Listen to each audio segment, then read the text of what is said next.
آپ کی جو بعثت خصوصی ہے الی اہل العرب بنی اسماعیل مشرکین عرب، چونکہ آپ انہی میں سے تھے اور انہی کی زبان میں آپ نے آخری اتمام حجت کر دیا، لہذا ان کے ضمن میں اللہ تعالیٰ کا جو قدیم قانون ہے رسولوں کے بارے میں کہ اگر کوئی قوم جس کی طرف رسول بھیجا جائے اور وہ اتمام حجت کر دے اور پھر بھی وہ قوم تسلیم نہ کرے تو اس قوم کو ہلاک کر دیا جاتا تھا، عذاب استیصال۔ تو اس قوم کے حق میں تو یہ آخری فیصلہ جو ہے اللہ تعالیٰ کا اسی قانون کے تحت نافذ ہوا۔ اس آخری فیصلے کا جو معاملہ ہے وہ ہے جو پہلے 5 رکوعوں میں آیا ہے۔ یہ حضور صلی اللہ علیہ وسلم کی بعثت خصوصی سے متعلق ہے اہل عرب کی طرف۔ البتہ چونکہ آپ کی بعثت عمومی ہے پوری نوع انسانی کے لیے، آپ نے جزیرہ نما عرب میں دین کو غالب کر دیا، قائم کر دیا۔ بعثت خصوصی کا تو گویا کہ آخری مقصد آخری درجے میں مکمل ہو گیا، لیکن یہ بعثت عمومی کے کام کا آپ نے آغاز فرمایا ہے صلح حدیبیہ کے بعد۔ آپ نے 7 ہجری تک کوئی مبلغ کوئی داعی کہیں باہر نہیں بھیجا، جب تک کہ جزیرہ نما عرب میں اس حد تک کامیابی نہیں ہو گئی کہ قریش نے آپ کو تسلیم کر لیا اور آپ کے ساتھ صلح کی، تو جس کو کہ اللہ تعالیٰ نے انا فتحنا لک فتحا مبینا قرار دیا ہے، اس وقت تک آپ نے اپنی پوری توجہ، آپ نے پورا وقت، آپ نے ساری صلاحیتیں، اپنی قوتیں مرکوز رکھی ہیں جزیرہ نما عرب کے اندر۔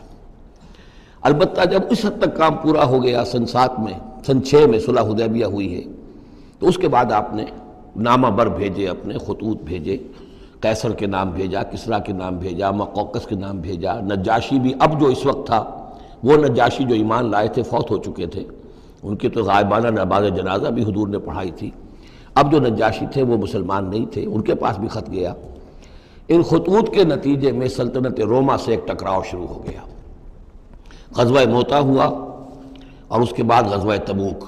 یہ جو 2 غزوات ہیں ان کا تعلق حضور کی بعثت عمومی سے ہے کہ اب بیرون ملک عرب آپ کی دعوت کا اور آپ کی اقامت دین کی جد و جہد کا دائرہ وسیع ہو رہا ہے۔ تو 11 رکوع اس سورہ مبارکہ کے اس سے بحث کر رہے ہیں، وہ غزوہ تبوک کے گرد ہیں۔ ان میں سے 4 رکوع وہ ہیں کہ جو غزوہ تبوک کے لیے ذہنی تیاری کے لیے، اور اس کے بعد کچھ آیات وہ ہیں کہ جو تبوک جاتے ہوئے اور تبوک سے واپسی پر نازل ہوئیں، اور کچھ حصہ وہ ہے جو تبوک سے واپس آ کر نازل ہوا۔ وہ تو ہیں 11 رکوع جو 6 سے شروع ہو کر 16 تک جائیں گے مسلسل۔ البتہ پہلے 5 رکوع وہ ہیں کہ جن میں اندرون جزیرہ نما عرب، اندرون ملک آپ کے جو مشن تھا اس کی تکمیل کا جو آخری مرحلہ تھا اس کا اعلان ہو رہا ہے۔ اب یہ جو 5 رکوع ہیں ان میں بھی ایک عجیب تقسیم ہے۔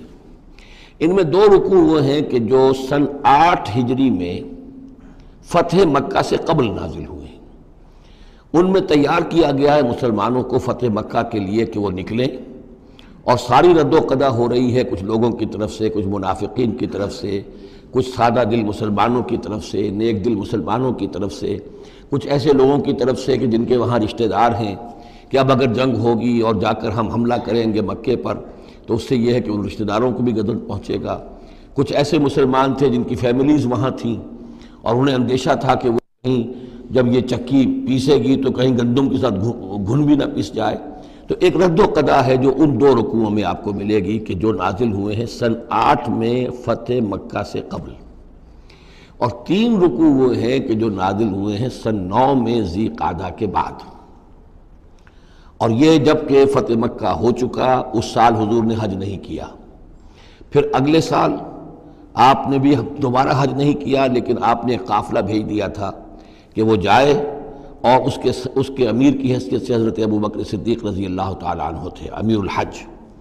لیکن جب وہ قافلہ روانہ ہو چکا تھا ذی قعدہ سن 9 میں، تو پھر وہ آیات نازل ہوئیں کہ جو 3 رکوعوں پر مشتمل ہیں، جن میں آخری اعلان کیا گیا ہے کہ اب آئندہ یہاں کوئی عرب کوئی مشرک حج کے لیے نہیں آئے گا۔ سن 9 کا حج وہ مشترک تھا، اس میں اہل ایمان بھی تھے اور اہل شرک بھی تھے، مشرکین مکہ بھی تھے، ان کو بھی اجازت تھی۔ اور وہاں اعلان کیا گیا کہ آئندہ مشرکین کے ساتھ اللہ کا کوئی معاہدہ نہیں ہے، اور ایک مہلت دی جا رہی ہے اتنے وقت معین کی، اس کے اندر یا تو وہ اسلام لے آئیں اور یا ان کا قتل عام ہو جائے گا۔ یہ سخت ترین آیات ہے قرآن مجید کی کہ جو اس حصے میں نازل ہوئی ہیں، لیکن اس کا فلسفہ سمجھ لیجئے، یہ قائم مقام ہے اس عذاب استیصال کے جو عذاب قوم نوح پر آیا، قوم ہود پر آیا، قوم صالح پر آیا، قوم شعیب پر آیا، سدوم اور عمورہ کی بستیوں پر آیا، آل فرعون پر آیا، وہ اب مشرکین عرب پر اس لیے آنا ضروری تھا کہ ان کی طرف حضور بھیجے گئے، انہی کی زبان میں کتاب اتار دی گئی، ان پہ اتمام حجت ہو گیا، حق مبرہن ہو گیا، اب اگر وہ ایمان نہیں لا رہے ہیں تو عذاب استیصال کے مستحق ہو چکے ہیں۔ البتہ یہ کہ انہیں پہلی قسط جو دی گئی عذاب کی وہ تو غزوہ بدر کی شکل میں تھی، اب آخری یہ ہے کہ چیلنج کر دیا گیا کہ اب اتنی مدت کے اندر اگر تم ایمان لے آؤ گے تو تمہاری خیریت ہے، نہیں لاؤ گے تو تمہیں قتل کر دیا جائے گا۔ اور اس میں خود بخود امپلائڈ تھی یہ بات کہ اگر تم نہ ایمان لانا چاہو نہ قتل ہونا چاہو تو جزیرہ نماء عرب کو خیر بات کہہ کے چلے جاؤ، جہاں سینگ سمائے چلے جاؤ، اب عرب میں نہیں رہ سکتے۔ اس جزیرہ نماء عرب کو پاک کر دیا جائے گا شرک سے۔ تو 2 رکوع وہ 3 یہ، اب اس میں ایک اور کمپلیکیشن ہے، یہ 2 رکوع پہلے اور 3 رکوع بعد میں، ترتیب زمانی تو یہ ہے، ان 3 رکوعوں کا ایک رکوع پہلے نکال کے لے آیا گیا ہے۔ جیسے میں نے کہا تھا کہ سورہ انفال میں ایک آیت جو تھی کہ جو بڑی اہم تھی اور جو بڑی یوں سمجھیے کہ ایک حساس مسئلے پر تھی کہ مال غنیمت کا کیا ہوگا، اس کو پہلے لے آئے، حالانکہ اس کا اصل حکم، اس کی اصل بحث جو ہے وہ سورت کے اندر چل رہی ہے، جا کے وسط میں آ رہی ہے۔ اسی طریقے سے قرآن کا اسلوب ہے کہ جو خاص بہت اہم شے تھی، اگرچہ وہ ان 3 رکوعوں سے متعلق ہے جو بعد میں نازل ہوئے ہیں، لیکن ان کو پہلے سب سے پہلے صورت میں رکھ دیا گیا ہے۔ تو گویا کہ پہلے 5 رکوع بھی 3 حصوں میں ہیں۔ پہلا رکوع جو 6 آیات پر مشتمل ہے، یہ وہ 6 آیات ہیں جن کو دے کر حضرت علی کو بھیجا حضور نے صلی اللہ علیہ وسلم، وہاں جا کر حج کے اعلان کرو، اعلان عام کر دو میری طرف سے کہ اب مشرکین کے ساتھ کوئی معاہدے نہیں۔ اس کے بعد وہ 2 رکوع ہیں جو ایک سال پہلے جو ہے نازل ہوئے ہیں فتح مکہ سے قبل۔ پھر 2 رکوع وہی ہیں کہ جو ان 6 آیات کے تسلسل میں ہیں جو ذی قعدہ سن 9 ہجری میں نازل ہو رہے ہیں۔ تو یہ 3 حصوں میں پہلے 5 رکوع ہیں، لیکن ان 5 رکوعوں کا تعلق محمد الرسول اللہ صلی اللہ علیہ وسلم کی بعثت خصوصی کا جو تکمیلی مرحلہ ہے در حقیقت اس سے ہے۔ برات من اللہ ورسولہ، اعلان برات ہے، لا تعلقی کا اعلان ہے اللہ اور اس کے رسول کی طرف سے، الی الذین عاہدتم من المشرکین، ان لوگوں کی جانب جن سے اے مسلمانوں تم نے مشرکوں میں سے معاہدے کیے، اللہ کی طرف سے سارے معاہدے ختم۔ البتہ یہ بڑا کیٹیگوریکل سٹیٹمنٹ جو آیا ہے، اس کے بعد اس کے اندر تھوڑی تھوڑی وہ جو ہے تفصیل جب آئے گی تو اس میں رعایتیں دی گئی ہیں، لیکن اعلان ایسا ہے۔ اور اس صورت سے پہلے، یہ واحد صورت ہے قرآن مجید کی جس سے پہلے آیت بسم اللہ نہیں ہوتی، اور اس کا سبب یہ بیان کیا ہے حضرت علی رضی اللہ تعالیٰ عنہ نے کہ یہ صورت تو ننگی تلوار لے کر نازل ہوئی ہے۔ آیت بسم اللہ میں تو اللہ کے نام ہے الرحمن الرحیم، تو یہ صورت جو ہے یہ تو ننگی تلوار لے کر نازل ہوئی ہے۔ اہل شرک کے لیے جو اعلان اس میں کیا گیا ہے کہ ان کو قتل کیا جائے گا، قتل عام ہوگا، تو گویا کہ اس کے مضامین جو ہیں اللہ تعالیٰ کی وہ رحمانیت اور رحیمیت کے ساتھ بظاہر ان کی مناسبت نہیں ہے، اس لیے اس صورت سے قبل آیت بسم اللہ نہیں لکھی جاتی۔ واللہ عالم۔ برات من اللہ ورسولہ الی الذین عاہدتم من المشرکین، اعلان برات ہے، اعلان لا تعلقی ہے اللہ اور اس کے رسول کی طرف سے ان تمام لوگوں سے کہ جن سے مسلمانوں نے معاہدے کیے۔ فسیحوا فی الارض 4 اشہر، تو گھوم پھر لو اس زمین میں، یعنی اس جزیرہ نماء عرب میں 4 مہینے کی تمہیں مہلت دی جا رہی ہے۔ وَاعْلَمُوا أَنَّكُمْ غَيْرُ مُعْجِزِ اللَّهِ، اور جان لو کہ تم اللہ کو عاجز نہیں کر سکتے، اللہ کو شکست نہیں دے سکتے۔ وَأَنَّ اللَّهَ مُخْزِي الْكَافِرِينَ، اور اللہ تعالیٰ کافروں کو رسوا کر کے رہے گا۔ اب ان کے لیے یہ آخری جو ہے قسط جو ہے اللہ تعالیٰ کی طرف سے عذاب کی وہ آ کر رہے گی۔ یہ جو کیٹیگوریکل سٹیٹمنٹ آیا ہے یہ ان معاہدوں کے ضمن میں تھا کہ جن میں کوئی میعاد معین نہیں تھی، غیر میعادی معاہدے۔ عام معاہدہ ہے دوستی کا، نو وار پیکٹ ہے، اس کے لیے کوئی ٹائم لمٹ نہیں ہے۔ ان کے لیے تو کھلم کھلا کہہ دیا کہ ٹھیک ہے 4 مہینے کی ہم مہلت دے رہے ہیں، اس کے بعد ہمارا کوئی معاہدہ نہیں۔ اور یہ بالکل معقول بات ہے، اس لیے کہ ایک ہی دن میں نہیں کیا ہے۔ وہ بات بھی ہو گئی کہ معاہدہ پہلے جو ہے ان کی طرف پھینک دیا گیا، فَأَنبِذْ عَلَيْهِمْ عَلَىٰ سَوَاءٍ، اعلان کیا جا رہا ہے، اور پھر ایک دن میں اقدام بھی نہیں ہو رہا، 4 مہینے دیے جا رہے ہیں۔ تو یہ ہے معاملہ ان کا جو معاہدے غیر میعادی تھے جن میں کوئی مدت معین نہیں تھی۔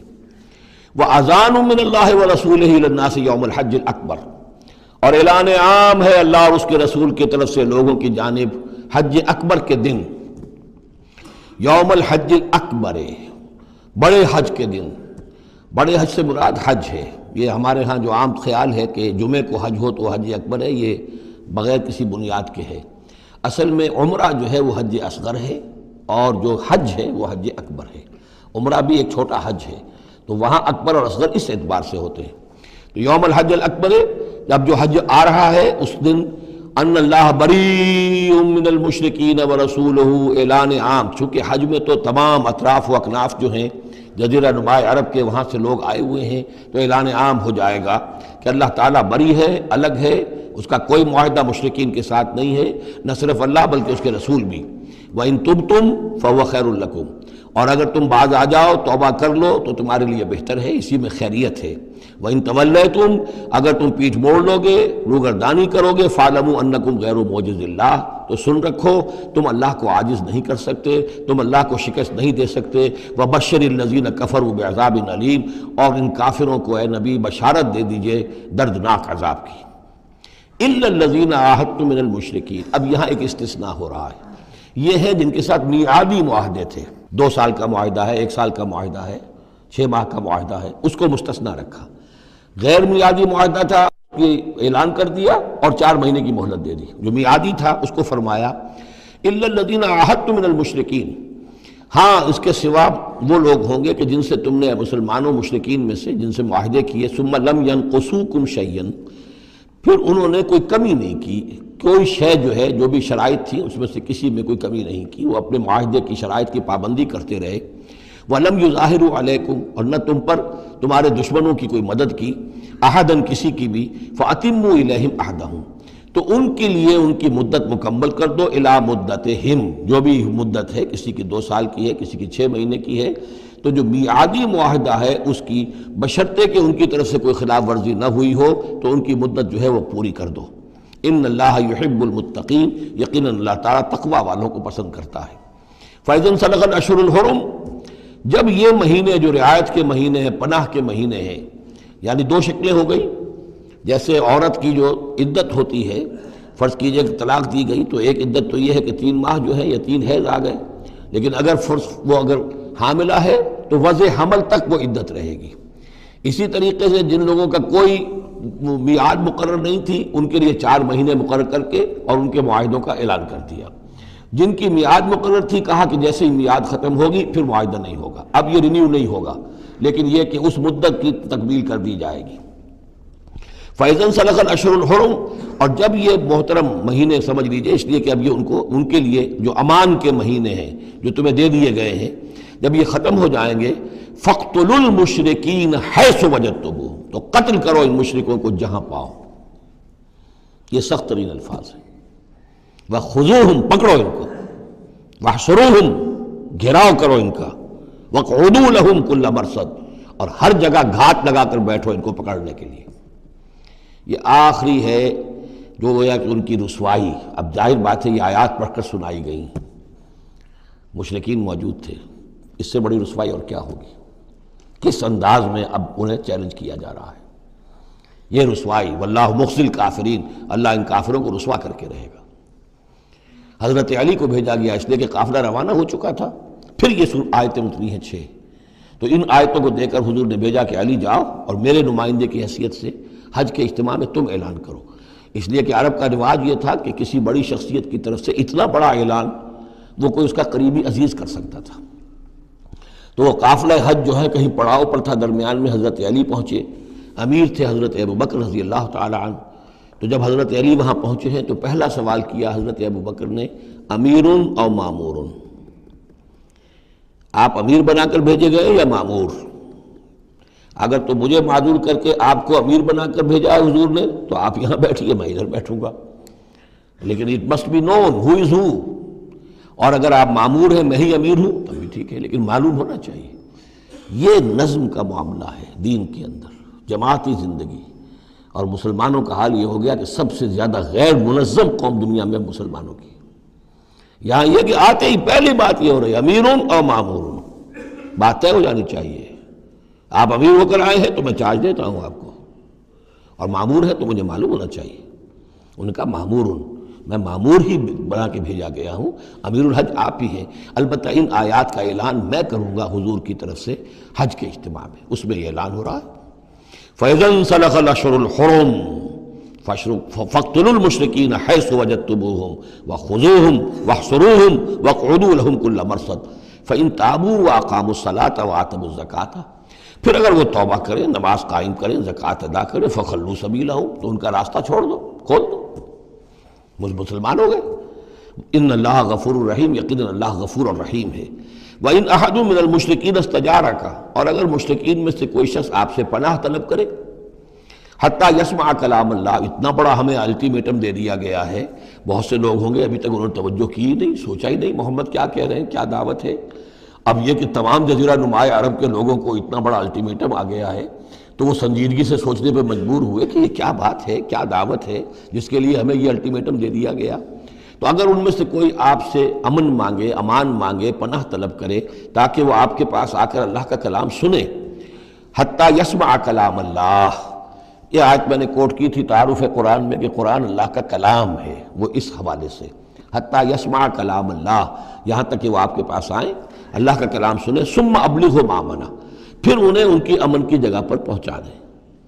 یہ نہ ہو کہ وہیں کہ اب کرو فیصلہ، اسلام قبول کرتے ہو نہیں کرتے ورنہ تمہاری گردن اڑاتے ہیں. نہیں، وہ امان لے کر آیا تھا، کلام اللہ سننا چاہتا تھا، اب فیصلہ وہ جو بھی کرے لیکن اس کو جا کر اپنے گھر اس کے امن کی جگہ تک پہنچا دو. ثم ابلغہ مامنا ذالک بانہم قوم لا یعلمون، اور یہ اس لیے کہ یہ لوگ ہیں کہ جو علم نہیں رکھتے، انہیں پتہ ہی نہیں ہے، یہ ابھی تک غافل ہی رہے، انہوں نے سنجیدگی سے سوچا ہی نہیں ہے کہ یہ دعوت کیا ہے. یہ 6 آیات جو ہیں ان کا سلسلہ اب جڑے گا چوتھے رکوع کے ساتھ جا کر. اب جو دوسرا رکوع اور تیسرا رکوع آ رہے ہیں یہ ہے کہ جو سن 8 ہجری میں فتح مکہ سے قبل نازل ہوئے، اور اس میں مسلمانوں کو آمادہ کیا جا رہا ہے قریش کے خلاف جنگ کرنے کے لیے. اگرچہ جنگ بالفعل نہیں ہوئی لیکن کیا معلوم تھا، ممکن ہے خونریزی ہو جائے، ممکن ہے مکے کی گلیاں جو ہیں وہ خون کی ندیاں جو ہیں اس میں بہنے لگے. سارے اندیشے تھے. وہ تو جو ہو گیا وہ تو بعد میں معلوم ہوا کہ کیا ہوا ہے، لیکن بہرحال اس میں جو ریلیکٹنس تھی، کچھ لوگوں میں بربنائے منافقت، کچھ لوگوں میں بربنائے شرافت اور ایک سادہ لوحی، کچھ لوگوں میں اس وجہ سے کہ ان کے اعزاء اور اقربا وہاں تھے اور انہیں اندیشہ یہ تھا کہ کہیں وہ گیہوں کے ساتھ وہ گھن بھی نہ پس جائے. کیف یکون للمشرکین عہد عند اللہ وعند رسولہ، اصل میں یوں ذہن میں رکھیے کہ جو صلح حدیبیہ ہوئی تھی اس کو خود قریش کے حلیف قبیلے نے توڑ دیا، اور اب حضور صلی اللہ علیہ وسلم سے سیرت میں آپ نے پڑھا ہی ہوگا کہ ابو سفیان جو سردار ہیں مکے کے، وہ آئے ہیں چل کر یہ درخواست لے کر کہ حضور اس صلح کی تجدید کر دیجئے. حضور نے تجدید نہیں کی، سفارشیں بھی کروائیں انہوں نے جو بھی کروا سکتے تھے، حضرت علی سے کوشش کی، اپنی بیٹی حضرت ام حبیبہ رضی اللہ تعالی عنہا وہ حضور کی زوجہ محترمہ تھی، وہاں گئے، انہوں نے بھی مطلب یہ کہ کوئی حوصلہ نہ دیا، بلکہ وہاں تو واقعی اور ہو گیا کہ وہ گئے اپنی بیٹی کے ہاں، حضور کا بستر بچھا ہوا تھا، بیٹھنے لگے تو ام حبیبہ رضی اللہ تعالی عنہا نے فرمایا کہ ابا جان ذرا ٹھہریے. وہ ٹھٹک کر کھڑے رہ گئے تو بستر طے کر دیا، اب بیٹھ جائیے. اب یہ سردار قریش انہوں نے کہا کہ یہ بستر میرے لائق نہیں تھا یا میں اس بستر کے لائق نہیں تھا. حضرت ام حبیبہ فرماتی ابا جان آپ اس بستر کے لائق نہیں ہیں، یہ نبی کا بستر ہے اور آپ ناپاک ہیں، آپ مشرک ہیں. تو اب کیا کہیں ان سے سفارش کرو میری. معلوم ہوا کہ وہ ساری گئے تو تھے اس لیے کہ بیٹی سے سفارش کروا دیں گے تو شاید زبان میں نہ کھل سکی ہو. پر اس وقت ہو سکتا ہے کہ بہت سے لوگوں نے یہ چیمے گوئیاں کی ہو کہ دیکھیے اچھی بات نہیں ہے، صلح اچھی بات ہوتی ہے، اب یہ قریش کا سردار آیا ہے، گڑ گڑا رہا ہے، سفارشیں کروا رہا ہے تو صلح کر لینی چاہیے، کیوں صلح نہیں کر رہے حضور. اس کو پس منظر میں رکھیے تب یہ آیتیں آپ کی سمجھ میں آئیں گی. کیف یکون للمشرکین عہد عند اللہ، کیسے ہو سکتا ہے مشرکین کے لیے کوئی عہد اللہ کے نزدیک، وعند رسولہ اور اس کے رسول کے نزدیک، الا الذین عاہدتم من المسجد الحرام، سوائے ان کے کہ جن کے ساتھ تم نے معاہدہ کیا تھا مسجد حرام کے پاس صلح حدیبیہ. فما استقاموا لکم فاستقیموا لہم، تو جب تک وہ اس پر قائم رہے، سیدھے رہے تمہارے لیے، تم بھی قائم رہو، سیدھے رہو. ان اللہ یحب المتقین، لیکن اللہ تعالیٰ متقیوں کو پسند کرتا ہے۔ یعنی جب تک انہوں نے نہیں توڑا تھا معاہدہ، ہم نے بھی پیروی کی، ہم نے اس کی پوری پابندی کی، لیکن یہ کہ اب جب کہ ان کی طرف سے یہ توڑا جا چکا ہے تو اب کوئی دباؤ نہیں ہے، کوئی اخلاقی اصول نہیں ہے کہ لازماً معاہدے کی تجدید کی جائے۔ اب صورتحال کو دیکھنا ہے۔ حضور کو پورا اندازہ ہو چکا تھا کہ اب ان مشرکین میں اتنا دم نہیں ہے کہ وہ مقابلہ کر سکیں، تو معاہدے کا مطلب کیا ہوتا کہ کفر اور شرک کو ایک فریش لیز آف ایگزسٹنس دے دیا جائے۔ 10 سال کے لیے اگر معاہدہ کریں، 10 سال کے لیے کفر جو ہے ڈنکا بجائے گا۔ تو حضور کو پورا اندازہ تھا، اس لیے آپ نے تجدید نہیں کی۔ کیف وَإِن يَظْهَرُوا عَلَيْكُمْ، کیسے؟ جبکہ اگر وہ تم پر کہیں قابو پا لیں، غالب آ جائیں، لا يرقبوا منکم الا ولا ذمہ، تو ہرگز لحاظ نہیں کریں گے نہ تمہاری قرابت کا نہ عہد کا۔ ان کے ہاں تو نہ قرابت کے کوئی معنی ہے نہ معاہدے کے کوئی معنی ہے، معاہدہ جب بھی چاہا توڑ دیا، قرابت داری کے خلاف کیا۔ یرضونکم بافواہہم، اب وہ جو آئے ہیں صلح کی تجدید کرنے کے لیے اور چاپلوسی کر رہے ہیں، وہ چاہتے ہیں کہ تمہیں راضی کر لیں اپنے منہ سے، وتابا قلوبہم، اب بھی ان کے دل انکاری ہیں، دل اب بھی نہیں مان رہے، واکثرہم فاسقون، اور ان کی اکثریت فاسقین پر مشتمل ہے۔ اشتروا بآیات اللہ ثمنا قلیلا، یہ وہی لوگ ہیں جنہوں نے اللہ کی آیات کو فروخت کیا ہے حقیر سی قیمت کے، بس اپنی چودراہٹیں، اپنی سیادتیں، حق کو پہچاننے کے باوجود محمد رسول اللہ 13 برس تک ان کے ہاں 12 برس تک دعوت دیتے رہے، انہوں نے قرآن مجید کو رد کیا، فصدوا عن سبیلہ، لوگوں کو روکتے رہے، خود بھی رکے رہے اللہ کے راستے سے۔ انہم ساء ما کانوا یعملون، بہت ہی برا ہے ان کا عمل جو رہا ہے۔ لا یرقبون فی مومن الا ولا ذمہ، دوبارہ یہ کسی مومن کے حق میں نہ قرابت کا کوئی لحاظ کرتے ہیں نہ کسی عہد اور معاہدے کا کرتے ہیں۔ وَأُولَٰئِكَ هُمُ الْمُعْتَدُونَ، اور حقیقت میں یہی لوگ ہیں جو حد سے زیادہ تجاوز کرنے والے ہیں۔ فَإِن تَابُوا وَأَقَامُوا الصَّلَاةَ وَآتَوُا الزَّكَاةَ، پھر بھی اللہ نے راستہ کھلا رکھا ہوا ہے، اب بھی کھلی بات ہے کہ اگر وہ توبہ کریں اور نماز قائم کریں اور زکوٰۃ دیں، فَإِخْوَانُكُمْ فِي الدِّينِ، تو وہ تمہارے دینی بھائی ہیں۔ وَنُفَصِّلُ الْآيَاتِ لِقَوْمٍ يَعْلَمُونَ، اور ہم اپنی آیات کی تفصیل بیان کر رہے ہیں ان لوگوں کے لیے جو علم رکھتے ہیں، جو علم حاصل کرنا چاہیں۔ وَإِن نَكَثُوا أَيْمَانَهُمْ مِن بَعْدِ عَهْدِهِمْ، اور اگر انہوں نے توڑ دیا ہے اپنی اس قسم کو اور معاہدے کو اس کے باندھنے کے بعد، وَطَعَنُوا فِي دِينِكُمْ، اور جبکہ وہ انہوں نے عیب لگایا ہے تمہارے دین کے معاملے میں، فَقَاتِلُوا أَئِمَّةَ الْكُفْرِ، تو اب جنگ کرو ان کفر کے اماموں سے۔ یہ ہے الفاظ جو بہت نوٹ کرنے کے۔ ائمۃ الکفر کون تھے جزیرہ نما عرب میں؟ کافر تو سب تھے، مشرک سب تھے۔ ائمۃ الکفر، ائمۃ الشرک، یہ قریش تھے، متولی کعبے کے، بتوں کے مجاور، یہ سارا مرکز جو ہے شرک کا جو بنایا، اللہ کے گھر کو توحید کا مرکز تھا اسے شرک کا اڈا بنا دیا۔ یہ ہے امام۔ جب تک ان کو شکست نہ دی جائے تو ظاہر بات ہے کہ جزیرہ نما عرب پر دین کے غلبے کا تصور نہیں ہے۔ چاہے وہاں کوئی فارمل حکومت نہیں تھی، کوئی سلطنت نہیں تھی، کوئی ریاست نہیں تھی، کوئی جو ہے فارمل دارالخلافہ نہیں تھا، لیکن معنوی اعتبار سے یہ ام القریٰ، یہ مرکزی بستی ہے، یہ ہے اس پورے جزیرہ نما عرب کا صدر مقام ایک اعتبار سے۔ اور یہاں کے جو لوگ ہیں ائمۃ الکفر، ان کے ساتھ جنگ کرو۔ فقاتلوا ائمۃ الکفر، تو قتال کرو ان کفر کے اماموں سے۔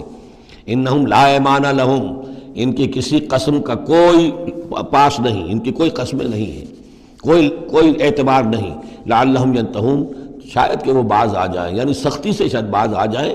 اے مسلمانوں، نرمی کے ساتھ وہ باز آنے والے نہیں۔ الا تقاتلون قوما نکثوا ایمانہم، کیا ہو گیا تمہیں؟ تم جنگ نہیں کرنا چاہتے ایسی قوم سے جنہوں نے اپنے عہد کو توڑا؟ معاہدہ انہوں نے توڑا ہے، مسلمانوں نے تو نہیں توڑا، نہ مسلمانوں کے حلیف قبیلے نے توڑا، انہوں نے وعدہ جو کیا تھا اس کو توڑا ہے۔ تو کیا ہو گیا تمہیں؟ شرافت کی وجہ سے یا بزدلی کی وجہ سے یا منافقت کی وجہ سے یا اور کسی سبب سے تم ان سے جنگ نہیں کرنا چاہتے؟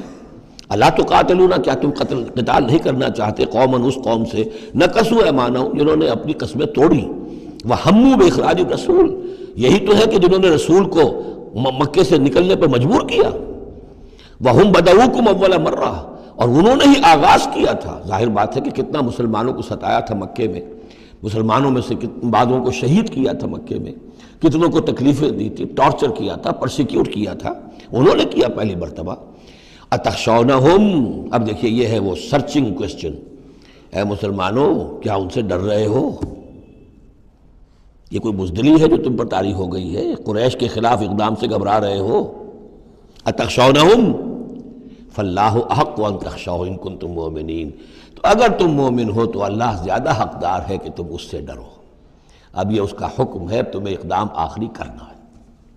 قاتلوہم، کرو جنگ ان سے، یعذبہم اللہ بایدیکم، اللہ تعالیٰ عذاب دے گا انہیں تمہارے ہاتھوں، ویخزہم، اور ان کو رسوا کرے گا، وینصرکم علیہم، اور تمہاری مدد کرے گا ان کے خلاف، ویشف صدور قوم مومنین، اور اہل ایمان کے سینوں کو کی جلن کو دور کر دے گا، ٹھنڈک عطا فرمائے گا۔ یعنی اب بھی مکے میں ایسے لوگ تھے کہ جن پر ٹارچر ہو رہا تھا، وہ جو ضعیف تھے، جو نہیں کر سکتے تھے، سفر نہیں کر سکتے تھے، یا خواتین تھیں، تو ان کے اوپر جو بھی ظلم ہو رہے تھے، تو جب ان لوگوں کی اب درگت بنے گی تو ان کے بھی دلوں کو کچھ ٹھنڈک ملے گی، اور ان کو بھی کچھ نہ کچھ ان کے احساسات جو ہیں اس کے اندر کچھ سکون ہوگا۔ وَيُذْهِبْ غَيْظَ قُلُوبِهِمْ، ان کے دلوں میں جو غصہ بھرا ہوا، غم بھرا ہوا، اللہ تعالیٰ اسے نکالے گا۔ وَيَتُوبُ اللَّهُ عَلَىٰ مَن يَشَاءُ، اور اللہ تعالیٰ توبہ نصیب کر دے گا جس کو چاہے گا توبہ کی توفیق دے دے گا۔ وَاللَّهُ عَلِيمٌ حَكِيمٌ، اور اللہ تعالیٰ علیم اور حکیم ہے۔ اب تیسری مرتبہ وہ آیت آ گئی ہے قرآن میں، ام حسبتم ان تترکوا، ام حسبتم ان تدخلوا الجنة ولما يأتكم مثل الذين خلوا من قبلكم مستهم البأساء والضراء وزلزلوا حتى يقول الرسول والذين معه متى نصر الله ألا إن نصر الله قريب۔ اسی طرح پھر یہ آیت ہے 214 سورہ بقرہ کی، 142 سورہ آل عمران کی، ام حسبتم ان تدخلوا الجنة، اب یہ تیسری مرتبہ ہے، ام حسبتم ان تترکوا، یہ آیت نمبر 16 ہے، 1 اور 6 کو بھی جمع کریں گے تو 7 بنے گا۔ ام حسبتم ان تترکوا، تم چھوڑ دیے جاؤ گے، ولما یعلم اللہ الذین جاہدوا منکم، ابھی تو اللہ نے دیکھا ہی نہیں کون ہے تم میں سے حقیقت میں جہاد کرنے والے۔ دوسری قوموں کے خلاف جہاد کرنا اور تھا، اب اپنی قوم کے خلاف جہاد کرنے کے لیے جانا، ظاہر بات ہے کہ اس کے اندر ایک اور اضافی امتحان ہے جو اللہ تمہارا لے لینا چاہتا ہے۔ وَلَمْ يَتَّخِذُوا مِن دُونِ اللَّهِ وَلَا رَسُولِهِ وَلَا الْمُؤْمِنِينَ وَلِيًّا، اور دیکھ لینا چاہتا ہے اللہ کہ کون ہیں وہ لوگ کہ جو اللہ کے سوا اور اس کے رسول کے سوا اور اہل ایمان کے سوا کسی کے ساتھ دلی تعلق، دلی محبت اور دلی رازداری کا کوئی تعلق نہیں رکھتے۔ یہ رشتے جب تک کٹیں گے نہیں ایمان کی تلوار سے، اس وقت تک تمہارا خلوص جو ہے اللہ کے ساتھ اور دین کے ساتھ وہ کیسے ثابت ہوگا۔ واللہ خبیر بما تعملون، اور جو کچھ تم کر رہے ہو اللہ اس سے باخبر ہے۔ ما کان للمشرکین ان یعمروا مساجد اللہ، ان مشرکوں کا تو یہ حق نہیں ہے کہ وہ آباد کریں اللہ کے گھروں کو۔ یہ مسجد ہے، اللہ کا گھر ہے، یہ بیت اللہ ہے، یہ مشرکین اس کے متولی بنے بیٹھے ہیں، ان کا کوئی حق نہیں ہے۔ یہ توحید کا مرکز ہے بیت اللہ۔ ما کان للمشرکین، نہیں ان کا یہ حق، ان یعمروا مساجد اللہ، یہ متولی بنے بیٹھے ہوئے ہیں اس کے، شاہدین علی انفسہم بالکفر، اپنے اوپر کفر کی گواہی دیتے ہوئے، یعنی اعلانیہ کافر ہیں، مشرک ہیں، اور پھر اس بیت اللہ کے متولی بنے ہوئے۔ اولئک حبطت اعمالہم، ان کے سارے اعمال حبط ہو گئے، یعنی حاجیوں کی خدمت کر دی، پانی پلا دیا، یہ کر دیا، وہ کر دیا، ان کی کوئی حیثیت اللہ کی نگاہ میں نہیں ہے۔ ان کے جو شرک ہے اور کفر ہے اس نے ان کے تمام اعمال حبط کر دیے۔ وفی النار ہم خالدون، اور آگ ہی میں وہ رہیں گے ہمیشہ ہمیشہ۔ انما یعمر مساجد اللہ من آمن باللہ والیوم الآخر، مسجدیں اللہ کی مسجدوں کو آباد کرنا تو ان کا حق ہے جو ایمان لائے اللہ پر اور یوم آخر پر، واقام الصلاۃ، اور نماز قائم کریں، وآت الزکوٰۃ، اور زکوٰۃ ادا کریں، ولم یخش الا اللہ، اور نہ ڈرے کسی سے سوائے اللہ کی۔ فعسیٰ اولئک ان یکونوا من المہتدین، تو ایسے لوگ ہیں کہ جن کے بارے میں توقع ہے کہ وہ راہ یاب ہوں گے اور منزل مراد تک پہنچ جائیں گے۔ اجعلتم سقایۃ الحاج وعمارۃ المسجد الحرام کمن آمن باللہ والیوم الآخر، کیا تم نے حاجیوں کو پانی پلانا اور مسجد حرام کو آباد رکھنا اس کو برابر کر دیا ہے اس کے کہ جو شخص ایمان لایا اللہ پر اور یوم آخر پر، وجاہد فی سبیل اللہ، اللہ کی راہ میں جہاد کرے۔ یہ مشرکین مکہ، مشرکین قریش جو کیا کرتے ہیں، ان کا یہی کریڈٹ ان کا کیا ہے کہ جو ہے بیت اللہ کو آباد رکھا ہوا ہے، حاجی آ رہے ہیں تو ان کی خدمت کر رہے ہیں، انہیں دودھ پانی پلا رہے ہیں، تو بس یہ تو کیا یہ چیزیں برابر ہو گئی ان کے کہ جو ایمان لائے اللہ پر اور یوم آخر پر اور جنہوں نے جہاد کیا اللہ کی راہ میں؟ لا یستوون عند اللہ، یہ دونوں برابر نہیں اللہ کے نزدیک۔ واللہ لا یہدی القوم الظالمین، اور اللہ ایسے ظالموں کو ہدایت نہیں دیتا۔ الذین آمنوا وہاجروا وجاہدوا فی سبیل اللہ باموالہم وانفسہم، وہ لوگ جو ایمان لائے، جنہوں نے ہجرت کی پھر جہاد کیا اللہ کی راہ میں اپنے مالوں سے اور اپنی جانوں سے، اعظم درجۃ عند اللہ، ان کا بہت بلند و بالا اور بہت عظیم رتبہ ہے اللہ کے نزدیک، واولئک هم الفائزون، اور حقیقت میں وہی ہیں کامیاب ہونے والے۔ یبشرہم ربہم برحمت منہ ورضوان، انہیں بشارت دیتا ہے ان کا رب اپنی رحمت، خاص اپنے خزانہ فضل سے رحمت کی، ورضوان اور رضامندی کی، وجنات لہم فیہا نعیم مقیم، اور ان باغات کی کہ جن کے اندر بہت ہمیشہ رہنے والی نعمتیں ہوں گی، خالدین فیہا ابدا، جن میں وہ رہیں گے ہمیشہ ہمیش۔ ان اللہ عندہ اجر عظیم، یقیناً اللہ تعالیٰ ہی کے پاس بہت بڑا اجر ہے۔ یا ایھا الذین آمنوا لا تتخذوا آباءکم واخوانکم، اب چونکہ کچھ مسلمانوں کو، جیسا کہ میں نے عرض کیا، یہ ہوگا کہ آخر وہ ہمارے باپ ہیں، وہاں پہ بھائی ہیں، اب یہ جنگ ہوگی، چلیے ابھی تک امید تھی کہ وہ لوگ شاید ایمان لے آئیں تو ہمارے ساتھ ہو جائیں، ابھی تک وہ ایمان نہیں لائے ہیں، اب اگر ادھر سے چڑھائی ہوگی ہمیں جانا پڑے گا، اپنے ہاتھوں جو ہے وہ اپنے رشتہ داروں کو، اپنے بھائی بندوں کو قتل کرنا پڑے گا، یہ چیز جو رکاوٹ بن رہی تھی، تو ذرا اب اس کے اوپر ایک ضرب لگ رہی ہے ان دو آیتوں میں، اور قرآن مجید کی اہم ترین آیتوں میں سے اگلی آیت ہے جو آئے گی اس کے بعد، آیت نمبر 24۔ یا ایھا الذین آمنوا لا تتخذوا آباءکم واخوانکم اولیاء، اے اہل ایمان، اپنے باپوں اور بھائیوں کو اپنے ولی اور دوست اور حمایتی مت سمجھو، مت بناؤ۔ ان استحبوا الکفر علی الایمان، اگر انہوں نے ایمان کے مقابلے میں کفر کو پسند کیا ہے، اگر اب بھی تمہارے دل میں ان کے لیے محبت ہے اور تمہارے دل میں وہ تعلق جو ہے موجود ہے، تو اس کا مطلب یہ ہے کہ پھر ایمان کے ساتھ رشتہ تمہارا مضبوط نہیں ہے، اللہ کے لیے غیرت نہیں ہے، دین کے لیے، توحید کے لیے غیرت نہیں ہے۔ یا ایھا الذین آمنوا لا تتخذوا آباءکم واخوانکم اولیاء ان استحبوا الکفر علی الایمان ومن یتولہم منکم، تو جو کوئی بھی ان کے ساتھ وہ ولایت کا تعلق رکھے گا، دوستی اور جو پشت پناہی کا، وہ فاولئک ھم الظالمون، تو خود وہ بھی پھر ظالموں میں شریک ہو جائیں گے۔ اب وہ آیت آ رہی ہے، خاصی طویل آیت ہے اور یہ بہت ہی اہم آیت ہے۔ قل، اے نبی ان سے کہہ دیجئے، ان کان آباؤکم وابناؤکم واخوانکم وازواجکم وعشیرتکم واموال اقترفتموها وتجارۃ تخشون کسادها ومساکن ترضونها احب الیکم من اللہ ورسولہ وجہاد فی سبیلہ فتربصوا حتی یاتی اللہ بامرہ واللہ لا یہدی القوم الفاسقین۔ اے نبی ان سے کہہ دیجئے، اگر ہوں تمہیں تمہارے باپ اور تمہارے بیٹے اور تمہارے بھائی اور تمہاری بیویاں یا بیویوں کے لیے شوہر اور تمہاری برادری، رشتہ دار، اور وہ مال جو تم نے بہت محنت سے کمائے ہیں، جمع کیے ہیں، وہ تجارت جس کے مندے کا تمہیں خطرہ رہتا ہے، ڈرتے رہتے ہو، اور وہ حویلیاں اور وہ محل جو تم نے بنائے ہیں تمہیں بہت پسند ہیں، مساکن ترضونہا، اگر یہ 8 چیزیں محبوب تر ہیں، احب الیکم، ان 8 کی محبت زیادہ ہے تمہارے دلوں میں، من اللہ ورسولہ وجہاد فی سبیلہ، اللہ کی محبت، رسول کی محبت، اللہ کی راہ میں جہاد کی محبت، اگر یہ 3 محبتیں کم ہیں، وہ زیادہ ہیں، فتربصوا، تو جاؤ انتظار کرو، دفع ہو جاؤ، فتربصوا، جاؤ انتظار کرو، حتی یاتی اللہ بامرہ، یہاں تک کہ اللہ اپنا فیصلہ سنا دے، واللہ لا یہدی القوم الفاسقین، اللہ ایسے فاسقوں کو راہیاب نہیں کرتا۔ بہت سخت آیت ہے، بہت اہم آیت ہے، بڑی کیٹیگوریکل ہے۔ ہر شخص اپنے باطن میں ایک ترازو نصب کرے، اپنے باطن میں، کسی اور کو نہ ناپیے تولیے، یہ اپنے آپ کو تولیے۔ بل الانسان علی نفسہ بصیرہ، انسان اپنے آپ سے خوب واقف ہے۔